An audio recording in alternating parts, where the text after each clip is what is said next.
What is good, Tesla family? It's Ray J back with another video. And this one I want to break down what's going on with Tesla, SPY, Nvda, the QQQ, and a couple of other tickers. I want to break down what's happening to the overall market thus far, break down some important things about the economic data that just came out, and also some things that are going on which involve Tesla and the Chinese sales and Elon Musk. But before I break anything down about all this news, before I talk about all this data and what's happening with the share prices of Tesla and all these tickers, let me just mention a couple of things. I am firstly not a financial planner, so take nothing I say as financial advice. And then don't forget about the Moomoo link. The offer ends very soon. If you deposit $100, you're guaranteed 5 free stocks. If you deposit $1,000 or more, you're guaranteed 15 free stocks. This offer ends in a couple of weeks.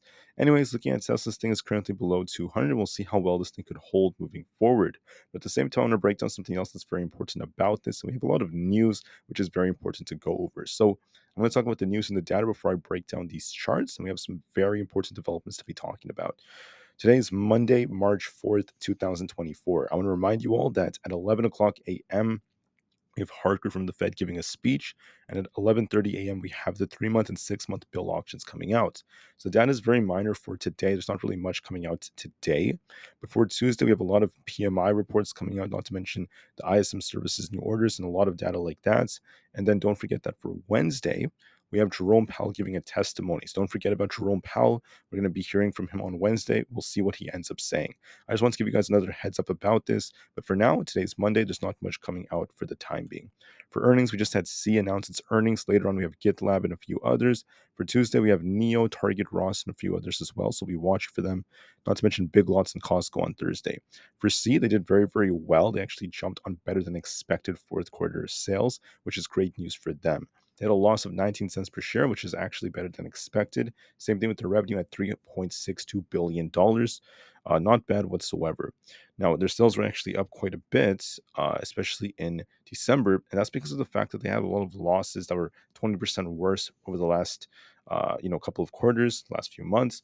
But now, for the latest earnings, they did very, very well, and that's a big improvement. E-commerce sales are up 23% as well, and there's a lot of potential for them to improve in terms of their services. So there's been some good guidance. I would say pretty decent guidance, but because of this nice improvement, see sales are up pretty big, and so is the share price.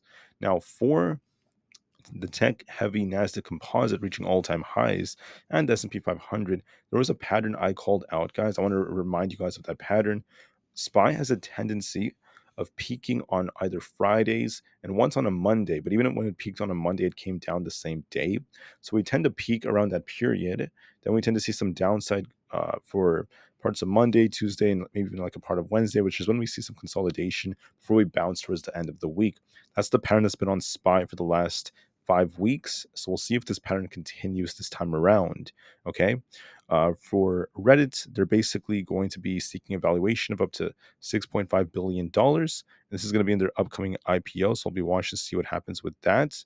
And then on top of that, do not forget that Boeing is in talks to buy back Spirit Aero Systems, which is actually very, very useful for them. We'll see how much this helps them. That's why Spirit is up pretty big in the pre-markets, but Boeing is still a little bit down despite that. And besides that, Dune Part 2 is the highest opening box office film of any year in 2024, so that's good for some movie theater companies, but that's pretty much it for the time being. Now, for Tesla, we had some negative news, and I called this out yesterday. If you guys were watching my video, I said that I was looking at the headlines, and we saw a lot of news about how in China, BYD's sales dropped pretty big in February, right? Same thing with NIO, XPeng, Li Auto. The Chinese sales declined, possibly because of the Chinese New Year holiday. That was likely the big catalyst. It could also be because of slowing in demand. That could be another factor, but that's not as clear. But as a result of all of that, the Tesla Chinese made EV wholesales decreased 19% in February 2024. So a very, very big decline. Not the best of news. We had about 60,000 sales overall, a 19% decrease.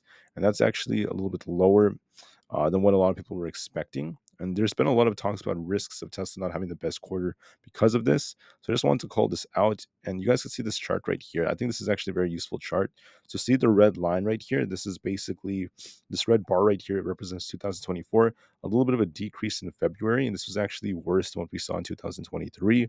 So there's been a lot of negative news about this. Headlines are coming out saying Tesla sales may decline, may not be the best for Q1. So with that happening, we'll have to see how well Tesla does. They need a very, very strong March to come back. There's also some news coming out that lawyers are seeking nearly $6 billion in Tesla stock as settlements after Musk, the pay package was struck down.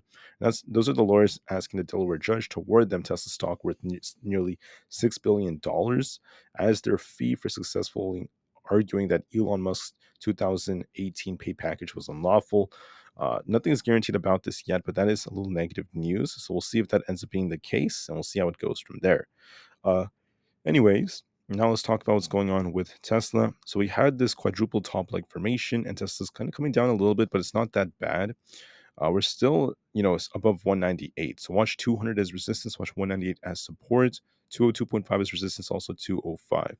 Now, if we lose 198, a bigger drop is going to be coming. We have these imbalances. We have like 195, not to mention 192.5. We have to watch and see if we get that break first. Tesla's still trying to hold up. So we're still in this range right now. Guys, see the range between 198 and 195. There is a risk of it declining looking at the current technicals, but we have to see Tesla lose 198 for this thing to turn more bearish. The catalysts are there. We have the negative news involving the Chinese EV sales. Also, because of SPY and these other factors. If you look at SPY real quick, SPY is also at risk of selling off, in my opinion.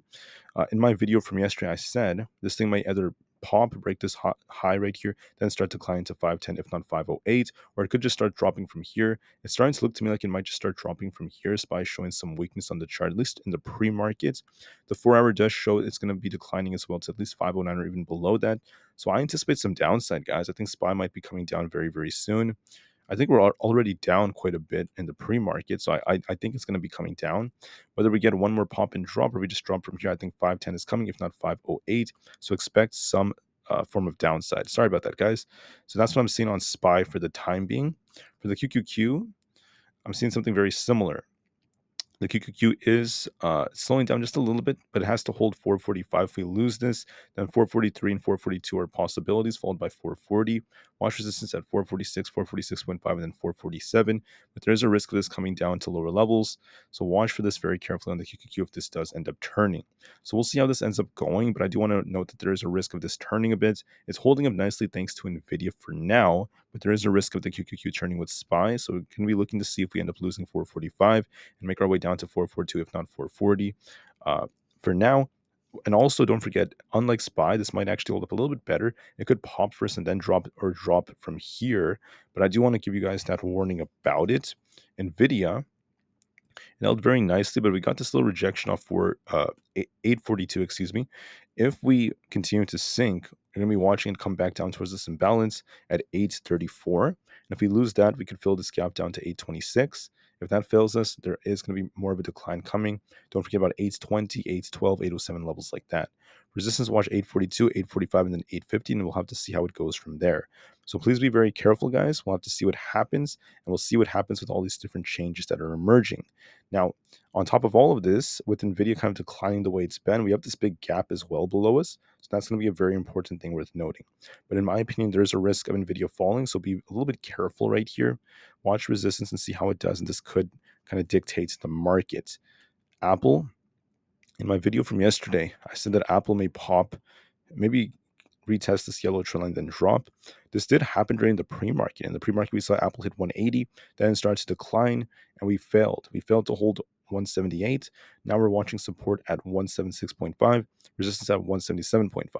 If we break past this, we could go a little higher to 178 and then make our way back down. But overall, this thing is on a big decline. There's a big decline on Apple. It's been declining consistently, and the chart still looks bearish. Might pop here and continue to sink. If we lose 176.5, there's going to be a risk of it coming all the way down to 175. If that fails us, watch 174, 172.5 on lower levels down here. There is a risk of Apple dropping even more, guys, so be careful, not showing much strength in the chart, and that could slow the market down. So as far as Tesla goes, going back to Tesla, Tesla has a range, okay? Do not forget Tesla has this range. We're not officially super bearish on Tesla. There is a bearish catalyst that could drag this down lower, as we saw their sales decline in China, not to mention some negative news about what these lawyers want. But We'll see what happens after that. We'll see how Tesla ends up reacting. And we'll see if Tesla could hold 198. If we do lose it, this chart's going to show some weakness. There's going to be a risk of a bigger drop coming. So wait and see how it goes, guys. Thank you all so much for listening. I hope you guys have an absolutely spectacular rest of the day. I'll see you guys very soon, just a couple of hours on the next one. Thank you for listening. Tesla said the win because the long term is very bright, despite these short term price action changes. And peace out.